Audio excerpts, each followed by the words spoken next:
PSX until 1993, when it was overtaken in size upon the completion of the Hassan II Mosque in Casablanca, Morocco.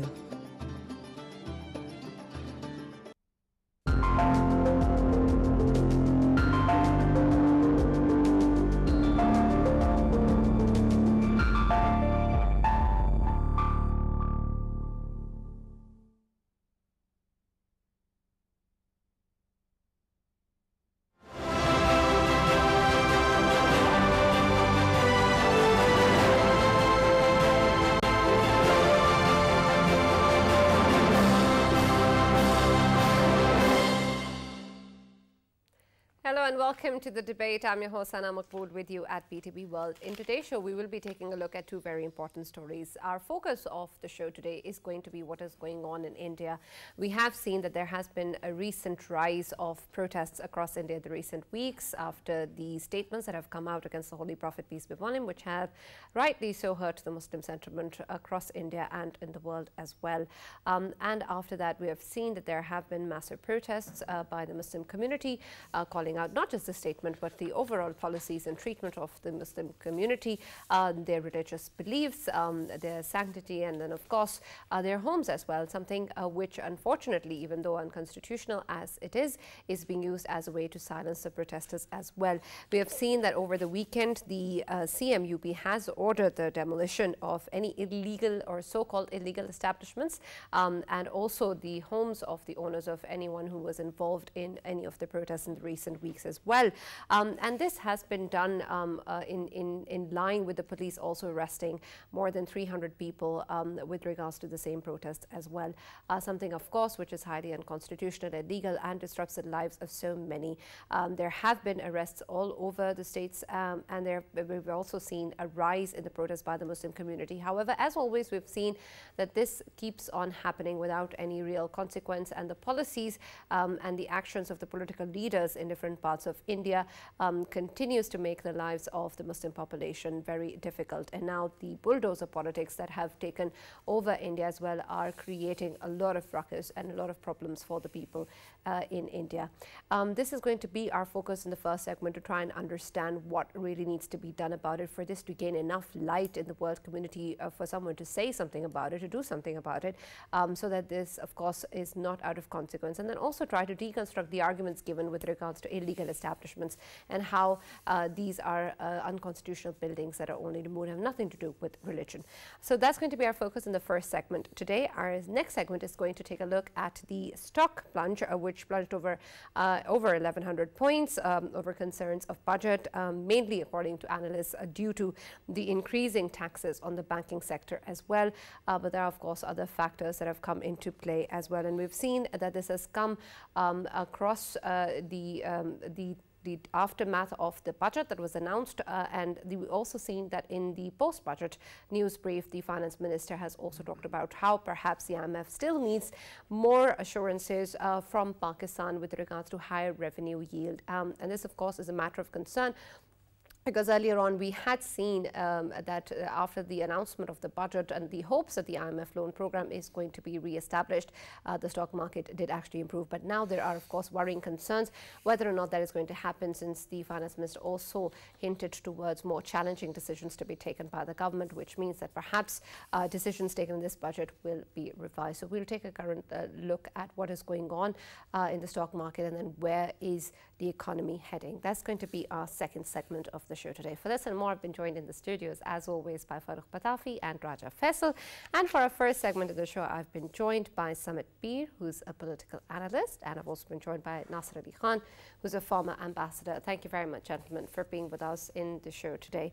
I'll start with you, Mr. Nasir. When we look at the situation in India, we have, of course, seen so many actions that have taken place which are against the Muslim population and have targeted people of certain religion. But when we look at the statements that have come out with regards to the Holy Prophet, peace be upon him, this is something that is quite blatantly obvious and evident and shared across different populations across the world, as well as something which is totally unacceptable. This kind of statements that have come forth and the kind of hate speeches that we've seen by the political leaders surely ask for some sort of consequence. We have seen that the BJP has taken some steps, but again, it's not enough. And now we've seen that the protests that have been rising in the aftermath by the Muslim population target not only this, but of course the other ways in which their lives are curbed. And even so, we've seen in the aftermath of that that their houses are being targeted and their lives are being made so difficult so that no voice is actually raised for any sort of injustice that is done. How do you see these bulldozer politics, and what really can be done about it? There's the argument given of illegal establishment, but surely that's not the case. Well, you see, in the past, when there were so many cases of Muslims being persecuted in India, there were very few protests from other countries apart from Pakistan. Primarily, these countries considered these matters to be an internal issue with India. But when this blasphemous statement came from a spokesman of the ruling party, then all the Muslim countries were not only outraged, but, you know, the public opinion within these countries compelled the leadership and other organizations to actually take action against India, which includes boycotts and demarches and things like that. That is when the BJP took notice of this and condemned it. You must realize that this incident, which took place on a television program, was on the 27th of May. And the reaction from the BJP came on the 5th of July. So it was rather late in the day, and it was a result of the protests. When they saw the outrage amongst other Muslim countries, they were forced to react, and finally they suspended Ms. Sharma and also expelled the other gentleman from the party. Now, as far as this bulldozing politics is concerned, it is absolutely illegal, it is malafide, and there are several instances where the claim that the Indian government makes that these structures, whether they were houses or whether they were shops, overwhelmingly, first of all, belong to Muslims. And they say basically that these were illegal structures. Now, if you look at the recent tweet by media advisor to Yogi Adityanath, the chief minister of Uttar Pradesh, he tweeted a photograph of a bulldozer saying that unruly elements must take heed that after Friday, there comes a Saturday. This is a clear threat to Muslims because Friday is the day which is Muslims, and there were demonstrations expected there. And so this is a very, very clear threat. Earlier on, about 2 months ago, if you remember, in Khargaon, in Madhya Pradesh, when these incidents took place and then stone throwers' homes were demolished, there was another gentleman who is the Home Minister of Madhya Pradesh. His name is Narottam Mishra. He actually said that, you know, when people throw stones, remember, we will turn their houses into piles of stones. So this is a clear threat, and their intentions are absolutely malafide and illegal. There's another quote by an ex-Chief Justice of Allahabad, where this incident of Mr. Javed Ahmed, his house being demolished, took place, in which he clearly said that even if these structures are illegal, first of all, crores of homes are illegal. And secondly, it is absolutely illegal to demolish somebody's house while they are in custody. Mr. Javed Ahmed was taken into custody on Friday evening. His wife and one of his daughters were taken into custody at 12:30 the same night, 12:30 a.m. the following morning, early Saturday morning. They were served a so-called notice late on Saturday evening, and on Sunday their house was demolished. So this is actually something that reminds me very much of what the Israeli forces do in Gaza. This is some lesson that have been taught by their friends, the Israelis, that if there is dissent and if there are demonstrations, one must come down really hard and hurt them in a way. Absolutely. I'd also like to get Mr. Samit Pir's opinion on this as well, because it seems quite an apparent attempt to silence the voices of the protesters of the Muslim community. And as Ambassador Nasser was talking about, again, the way that it's been done is quite obviously unconstitutional, and there is not enough notice given, there's not enough reason or evidence or justification given just on the basis of this being an illegal establishment. The intent here is pretty obvious. Would you say that the intent here is devoid of any malice, and this in fact is just happening as it would to any other perhaps Hindu population or Hindu community also residing in an illegal establishment? Well, ma'am, thank you very much for having me on your show. The problem here is very simple. You see, these establishments are illegal. If you look at a Jahangir Puri, around 20 to 30% of the established demolished belong to Hindus also. Now, here the idea is, if you are a writer and if you are putting public property on fire, if you are doing arson, if you are pelting stones, and you are being given a lot of notices before as well, look, your property is illegal, then those ghettos are, kind of brought down by the bulldozers. It goes without saying. I will agree to it. But it is not against the Muslims. So you're saying it's justified just because some people threw stones and they're protesting something valid?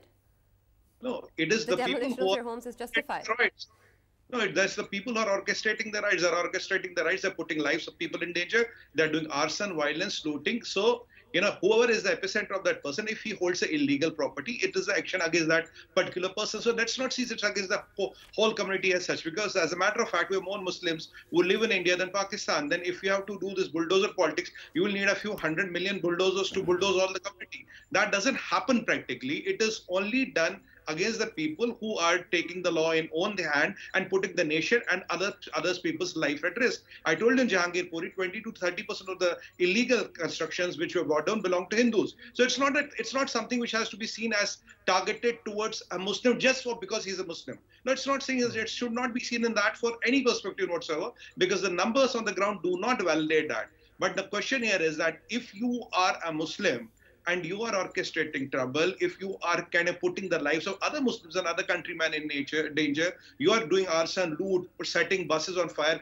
All right, so Samit, I have a question. It seems, and Faisal, it seems that perhaps only the Muslims who are brave enough to raise their voice are targeted. The rest are fine. If you just continue to listen to what's going on and not raise your voice, then that's okay.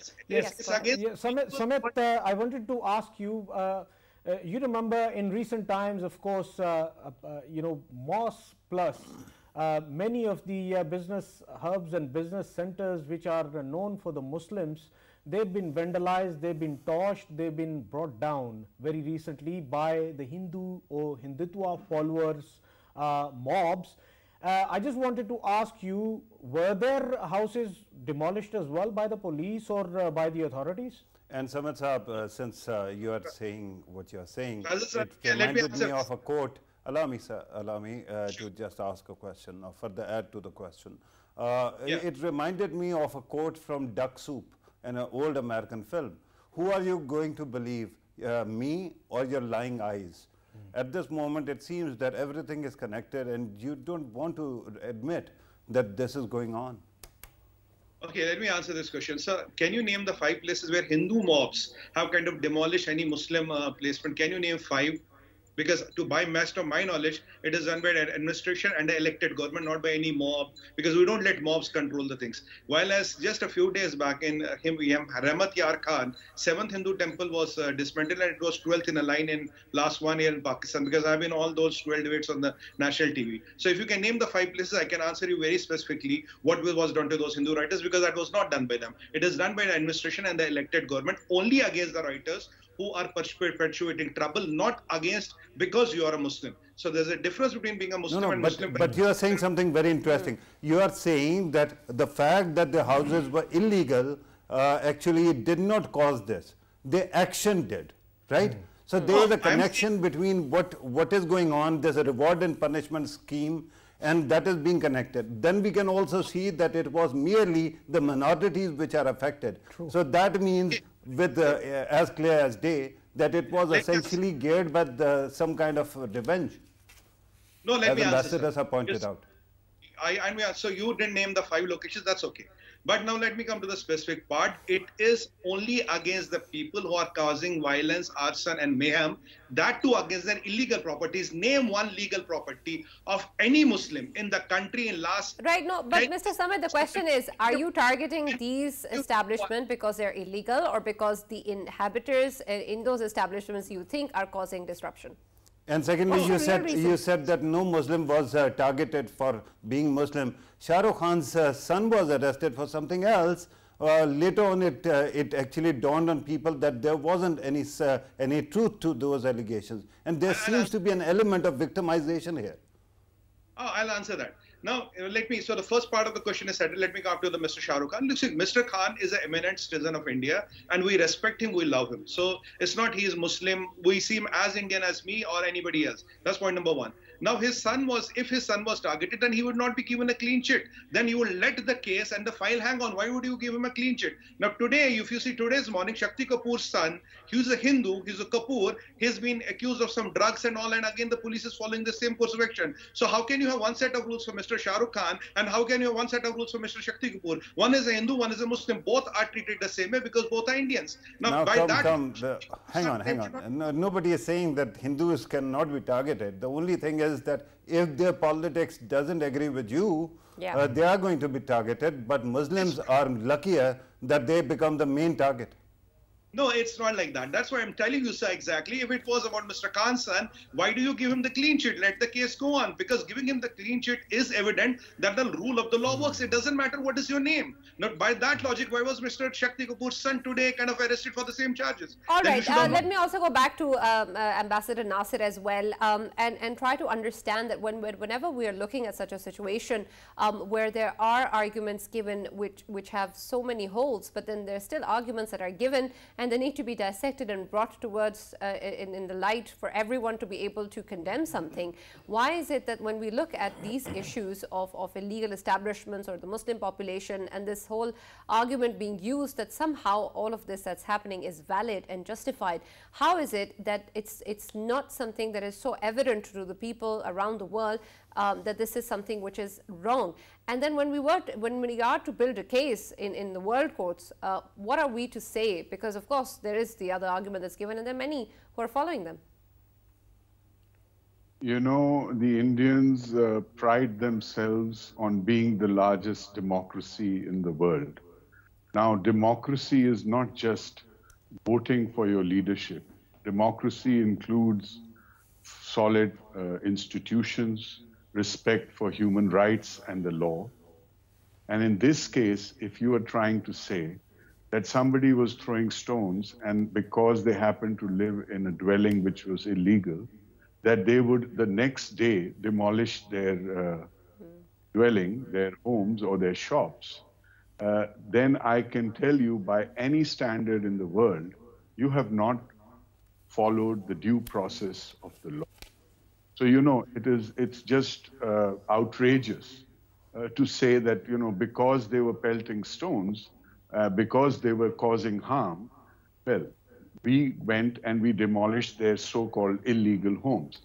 First of all, you don't take the law into your own hands and become judge, jury, and executioner the very next day. You have to follow the due process of the law. So you arrest those people, you have a case against them, and if they are guilty, they will be punished according to that particular law. Then you come to the point that they are also living in an illegal house or occupying an illegal shop. And then you conduct a case on that. And as I was trying to quote Justice Govind Mathur, who was the Chief Justice of the very place, Allahabad, where these demolitions took place, he clearly said that this is absolutely illegal. You have to follow due process of the law, and you can never demolish somebody's home while he is in custody, as was the case with Mr. Javed Ahmed. Secondly, there is no evidence of Mr. Javed Ahmed or anybody from his family having been involved in any demonstrations, let alone throw stones. Okay? Right, but Ambassador Saab, isn't the real question here is whether or not this is illegal or unconstitutional? We can talk about all of that and the lack of evidence and whatnot. But at the end of the day, it's happening, and it's happening without consequence, and it continues to happen. And who's really going to ask whoever's doing this to stop? What's the authority we're looking at? We can talk about it all day that it's illegal, but what good is that going to do? Well, if you're trying to ask me whether somebody can take India to an international court for something like that, personally, I think that is impractical because you have to be in a place where a crime is committed, where you can have access to information and be able to conduct an investigation before you can prove a certain illegal act in a court of law. But this whole episode is extremely damaging to the image of India. And it will have consequences because not only the Muslim world, it is the Europeans, the Western Europeans who value human rights. They are now looking at India in a very different light, and it will have consequences in many, many ways. The unfortunate part is that India is a very, very large market for many countries who, cater to about 300 to 400 million middle class with good buying power. And therefore, a lot of these incidents are ignored. But slowly it is having an effect on other nations that value human rights and the rule of law. This is totally against human rights. It is totally against... Ambassador Saab, you're very right about it. Plus, I wanted to add something that if we talk about the International Court of Justice, of course, the cases were put by the ones who were affected in Gujarat riots, because the ones who moved to Europe and Americas, they have been putting all of these cases because they were part of it. Their families were hurt, but no solutions were brought. And obviously, India is still doing what it has been doing back then. And I just wanted to ask another question from Samit Peer.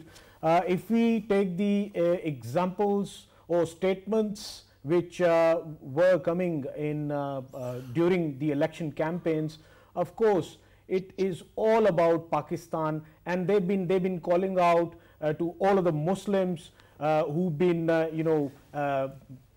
made homeless, that they should leave India and they should go back to Pakistan. I just wanted to ask him, whenever it is something to do with the Muslims of India, why the shouts are always that Muslims should leave and go back to Pakistan? Why is that? Samit? I'll answer you that. First of all, there is not a shout, there is not a cry. Somebody might say in some isolation, that's okay. But it is not. Neither it is told by the BJP, neither it's told by the ruling government, neither it's told by a government platform or a government official. Ambassador Saab here will validate this. If somebody in a silo says something, that happens in a democracy of 1.35 billion. Now, if you look at the kind of statements which are coming against Hindus from Pakistan, if I start comparing Apple to, Apple, then the discussion will go into a different tangent altogether. So the point here is not about that. If that is the point, I'll tell you interesting data. We looked at all the people who are asking for the Indian citizenship. 80 to 90% of them come from Pakistan. And how many Indian Muslims have asked your citizenship? Can you answer me that? The answer is not even one. So it is not like that. It is not like that the Muslims should go to Pakistan and all. We are a secular country, but at the same time, the people who are doing rioting, arson, and putting the lives of people in danger and bringing down the repute of the government and the country, the government has also right to protect my life. Doesn't matter I'm a Hindu, even when I'm a Muslim, Sikh, Isai, whatever I am, my right, my home, my job, my opportunity to earn and live has to be also protected by the government. Why are we looking at the human rights of rioters only and the people who are doing arson? Why are not looking at the human rights of a person like me and the 99.99% silent and patriotic Muslims of India? Why we don't talk about them? Why do we talk only about a Mr. Maqbool or a Ahmed who's pelting stones? Why don't we talk after Dr. APJ Abul Kalam? Why don't we talk about Faisal Mir? Why don't we talk about Sajid Yusuf? Why don't we talk about Ashandar? I can keep on naming the names who have done fantastic well for the country. Yeah. Maulana Azad, and for that matter, who else? Pellu Khan and people who are honest, who were working their lives, and they were killed, they are not a matter of concern to you. Because they were not violent, they were not killing anybody, they were not pelting stones, as you said, but still, they perhaps deserved it.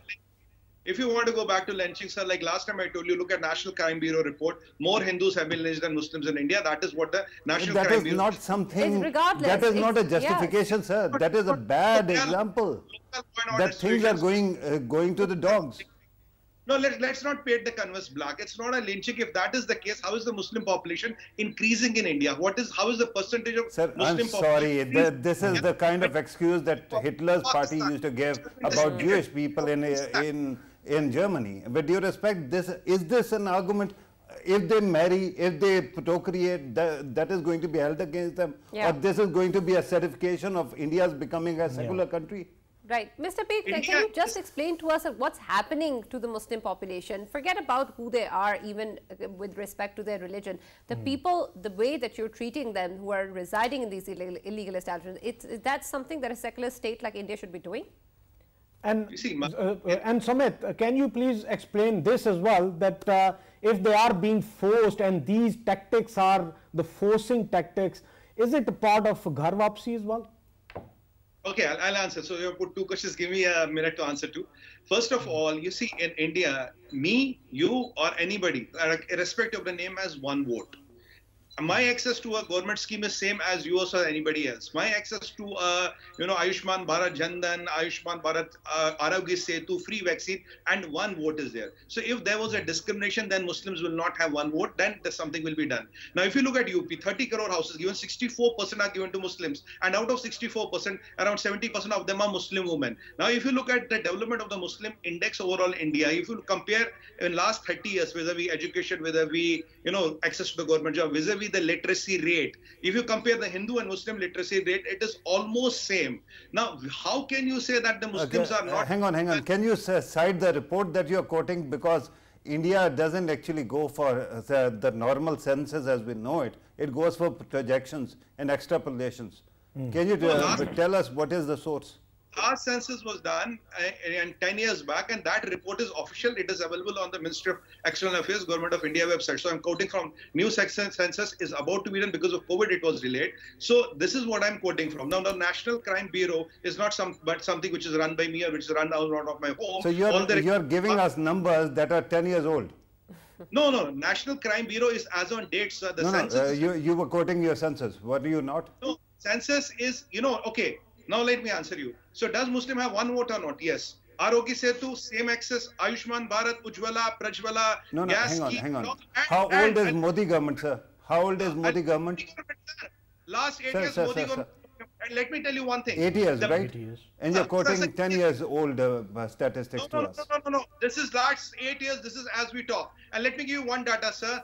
In under Modi's government, Muslims have got, the minorities have got 5 crores, scholarship for the kids to study. 5 crores is around 50 million. Name me one government of the day or one government. Samit, you're giving us numbers again, but you're still not answering the question. Yeah. The question, what your opinion is on what is happening to people, to Muslims in India. Is that justified? Is that okay? Would you be fine with this happening to any other person of any other religion in India? And this is what the state of India does to its citizens. It's absolutely valid and justified. There's nothing wrong with what's going on in the demolition of houses. Sanaji, it's a very valid question. I am telling you on record. If somebody takes law in his own hands, wants to do riot, burning and arson, he'll be exactly treated as the same way. It doesn't matter who you are, Hindu, Muslim, Sikh, Isai, whatever your religion. So you believe in demolishing people's houses if they protest? No, should they face the law or should their houses be demolished? It is the people who are orchestrating violence who are putting the lives of the people in danger. They have to be. What do you do? You actually arrest them and you prosecute them, or you just go and demolish the houses? You persecute, you do. Sir, this is colonial pattern. You understand this, right? During the colonial times, it used to happen that if there was a collective punishment to the community. In Madhya Pradesh, 40% of the illegal construction demolished belong to the Hindu community. Now, how do you explain that? If it is against the Muslims, you yourself are connecting it with the incident of arson. So there is an element of punishment that you have conceded to, right? Have you not? So if I commit a crime, should my house be burnt down or should I be arrested and prosecuted? Right. No, I'm just telling one thing. You see, if you are the kingpin, if you are orchestrating trouble, unless and until your personal ramifications, you will not stop. That is a very simple point I'm trying to make. What is your personal ramification? Indian system works on bail, not jail. After 5 years, you're out on bail and doing this. No, but you are not getting my perspective, sir. With respect, I might be a criminal. I might be a criminal. But with me as family, and I might have children.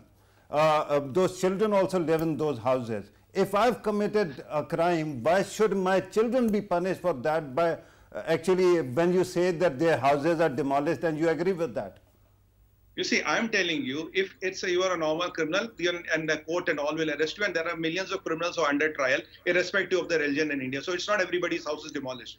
But if you are a person who is orchestrating this Hindu-Muslim right, who's creating a divide within the society, who's doing arson and all, and bringing down and destroying the unity between the communities, in that case, a different mechanism might have to be applied. And may I very quickly ask you, sir, allow me just to clarify this point, very quickly, can you elaborate what is your stance on transmission of guilt? Do you think that if somebody is guilty, his children are also guilty? No, definitely not. No, definitely not. But at the same time, Samit, a yes or no question. Yeah. Recently, you might have heard that Geert Wilders, a Dutch politician, he has spoken in favor of Ms. Sharma and Mr. Jindal as a politician, and he said they were exercising their, freedom of speech, right? You being a political analyst, where do you stand? Do you endorse that statement, or what do you say? I exactly stand what is the position of government of India. I don't need any Dutch Farrukh or whatever his statement. I don't care who is, and I have not even heard his statement. I don't endorse his view. I exactly endorse the view of what is the view of the government of India on the subject matter. I am with the country, nation first. That is what I believe in, sir. Thank you. All right. Ambassador Nasser, you heard the conversation, and unfortunately something that perhaps is so obvious is so hard to explain and for people to understand. And there are people sitting in positions of power, people who are decision makers, and they are the ones that are calling the shots that are affecting the lives of so many people around the world. And yet, unfortunately, it's very hard to be able to raise your voice against them within the country. It's very hard to make them understand. It's very hard to create some sort of a change. What really needs to be done about this? Because, of course, when we look at the way that people are suffering, it's one thing that we can sit and talk about it and condemn it, and we have the international community's support perhaps in terms of something that needs to be respected and human rights violations to be stopped, but it's going on, and perhaps there needs to be another way to go about it. Earlier on, you spoke about how perhaps the BJP was in a way forced to take action because of the way that the people around the world and Arab countries responded. Can we perhaps have harsher response or a threat of a harsher response towards India, which can maybe make a change? I'll come to that a little bit later. I just want to make three important points. Number one, when the gentleman just mentioned that if you create divisions, polarization within society, you ought to be punished. Well, this statement that has come out recently from Nupur Sharma is divisive. It is polarizing society. And also under Article 153A and Article 295A, it is something which is against the law. It is, in effect, 295A is like the blasphemy law. Being a secular society, they don't have a blasphemy law.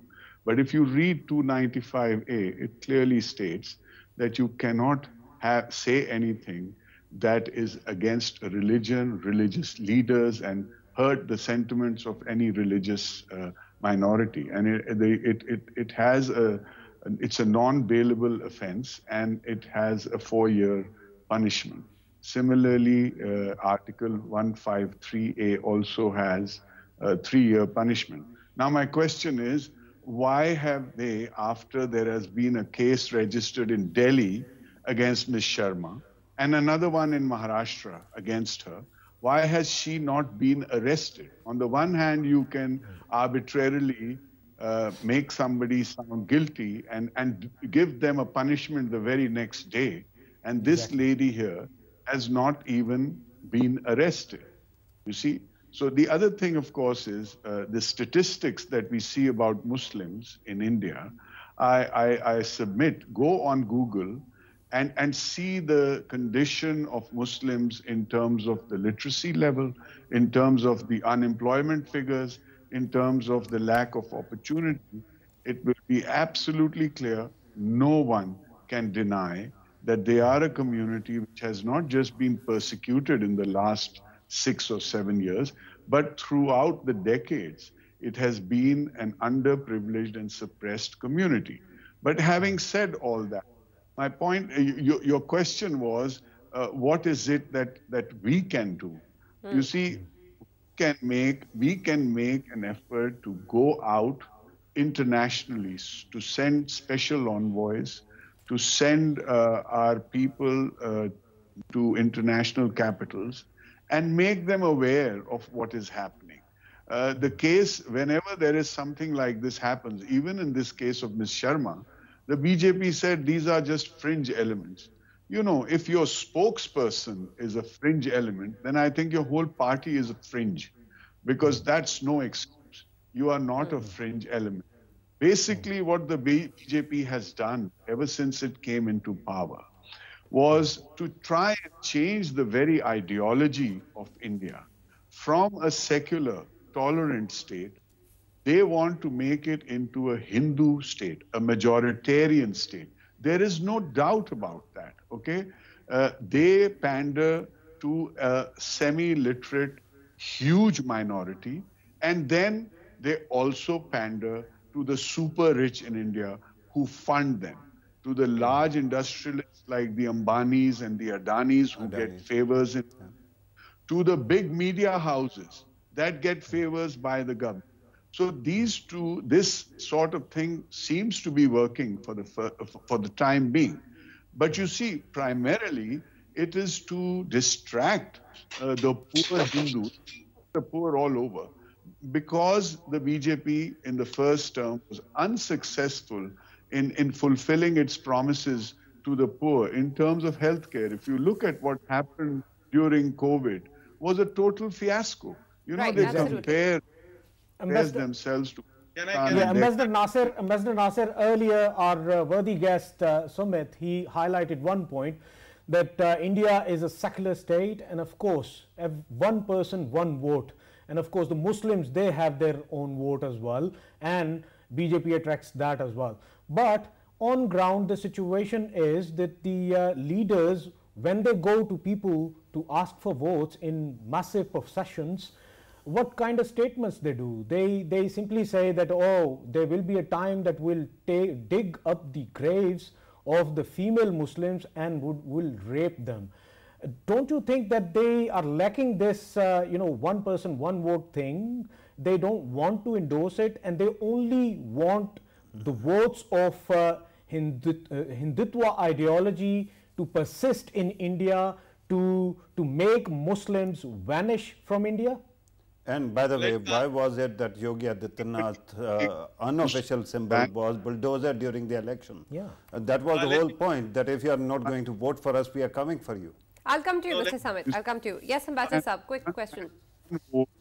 One man, one vote does not mean anything if you do not have the opportunity to freely go out and exercise that vote, okay?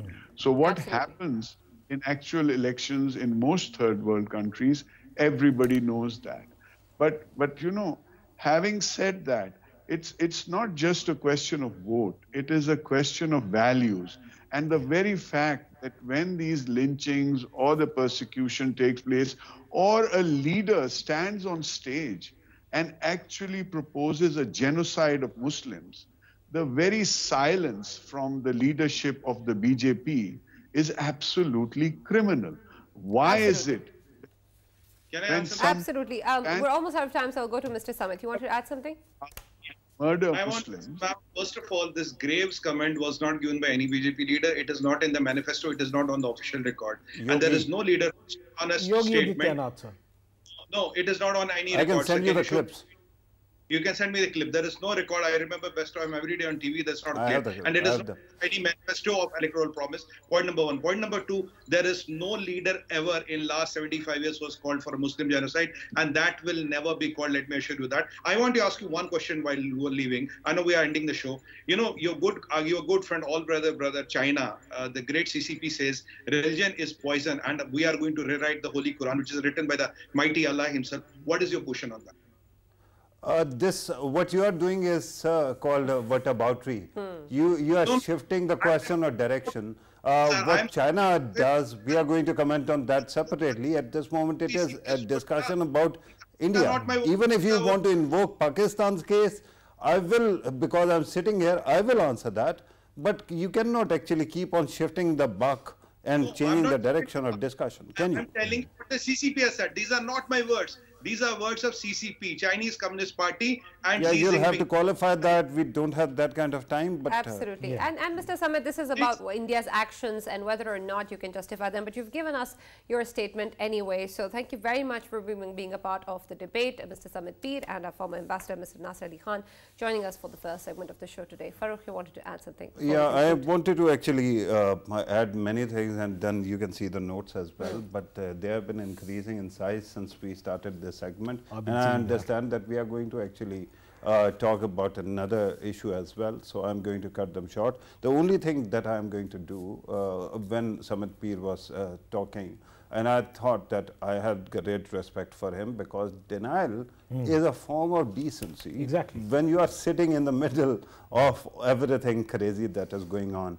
But then there was a moment, although later on, when he actually spoke about Geert Wilders, I thought that he was once again proving that decency. But with due respect, my concern is that when you start talking about birth rates of Muslims in your country, that is one of the worst talking points of Hindutva or any racist society. Let us not go for that. Good people can actually stay away from him. I respect him for denial, because I understand, God forbid, situation could actually flip and I could be defending my country in a very strange state of affairs. So at that time, what do? You end up actually going into denial, right? And that is a form of decency. But this is the argument that I want to make today.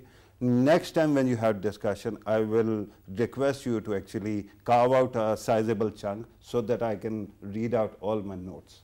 Absolutely. We'll keep that in mind the next time we talk about this. Our second segment of the show will also call on you for your notes, so hope you've got them ready as well, because now this is related to the economic situation of the country, where we've seen quite a plunge since the budget was announced.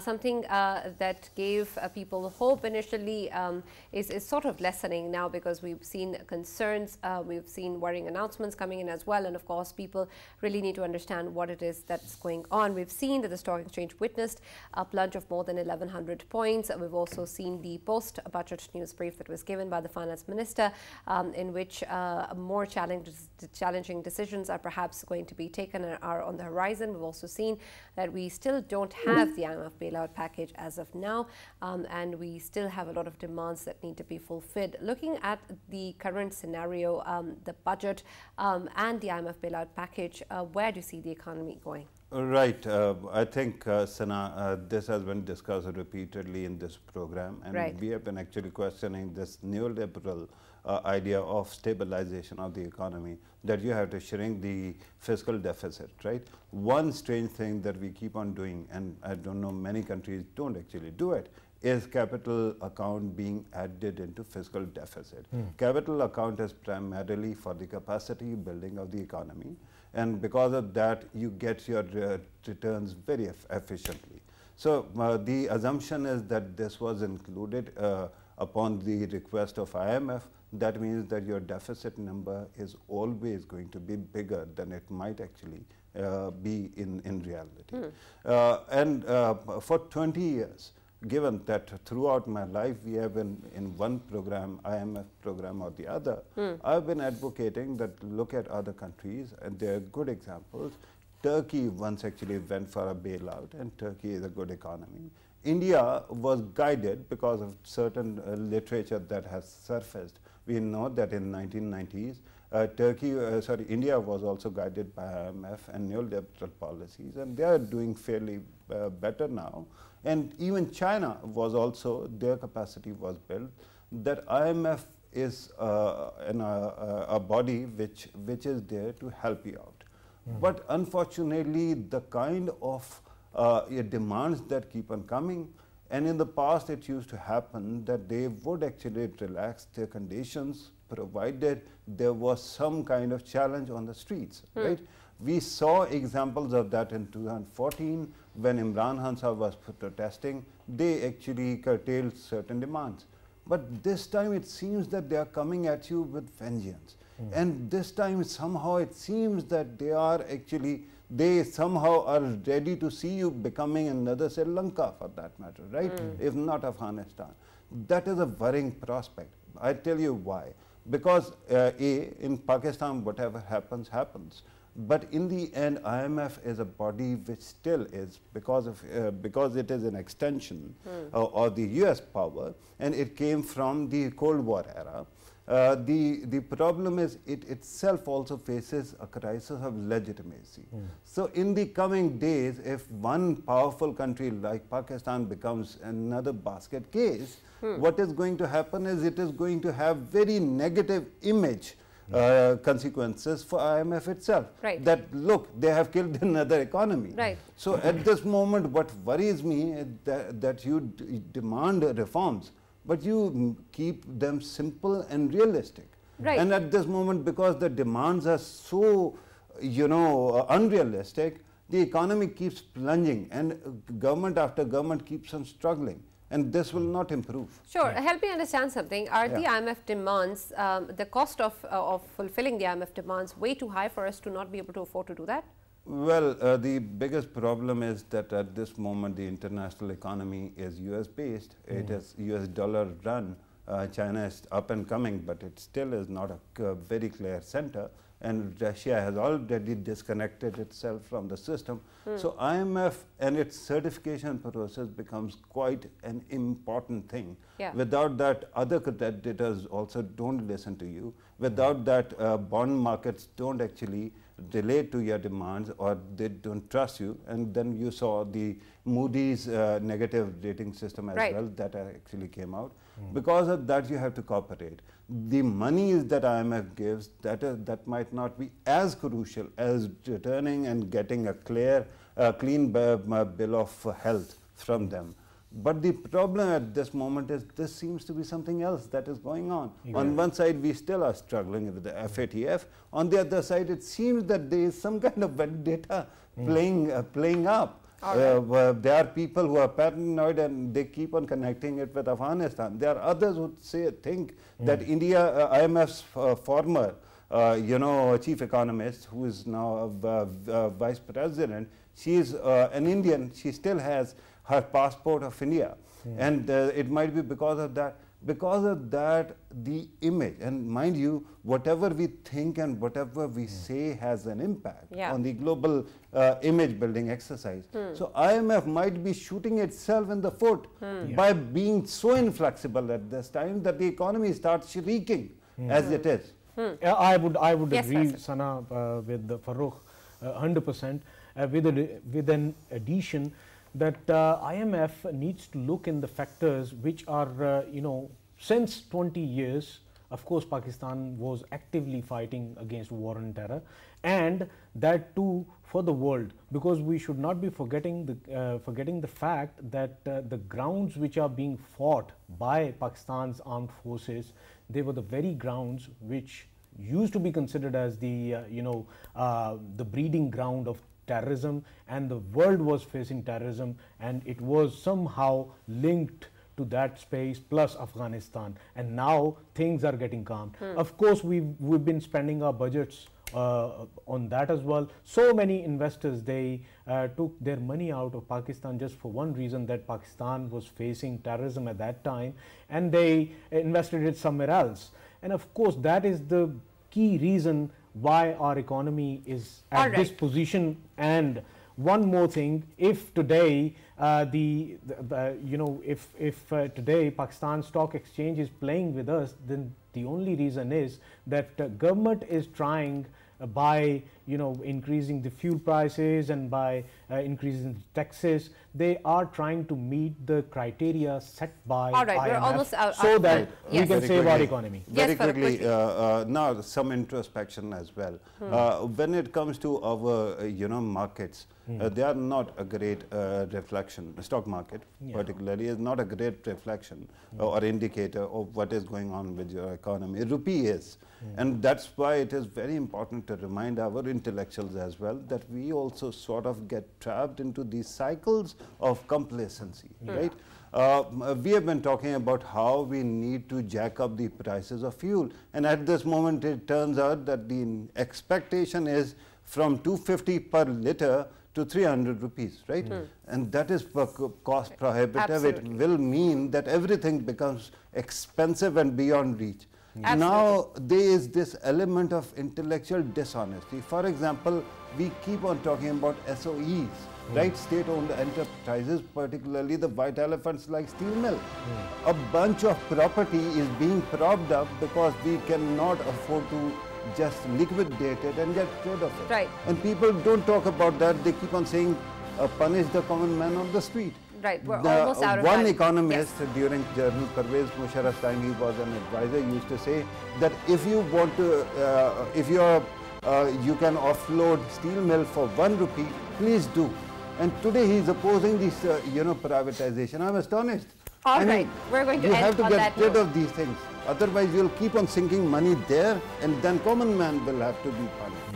Absolutely. We hope that the economy takes on a positive direction. That's all we have for now from the debate. Thanks a lot for watching.